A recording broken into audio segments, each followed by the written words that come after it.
আসসালামু আলাইকুম প্রিয় গাইস, এসেছিলাম নেত্রকোনা শাহ সুলতান কমরুদ্দিন রুমি রহমতুল্লাহ আলাইহির মাজারে।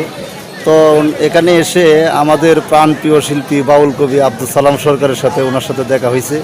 তো ভাই অসুস্থ, তো আপনারা সকলেই ওনার জন্য দোয়া করবেন, ওনার প্রতি যেন আল্লাহর রহমত নাজিল হোক। তো ভাই কিছু কথা বলেন দর্শকের উদ্দেশ্যে। দেশ এবং দেশের বাইরে যারা আছেন মুসলমান ভাইদের কাছে আসসালামু আলাইকুম রহমতুল্লাহি ওয়া বারাকাতুহু, হিন্দু ভাইদের কাছে আদাব, অন্যান্য জাতির কাছে প্রাণঢালা ভালোবাসা। প্রিয় দর্শক, আমরা এসেছি শাহ সুলতান কমরুদ্দিন রুমি রহমতুল্লাহ আলাইহির পাক দরবারে চৈত্র মাসের পূর্ণিমা পালন করতে।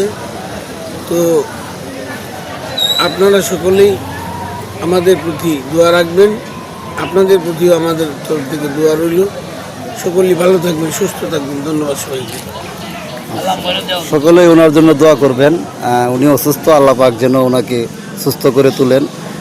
সকলের জন্য আমি এই কামনাই করছি সকলের কাছে। আসসালামু আলাইকুম রহমতুল্লাহি ওয়া বারাকাতুহু।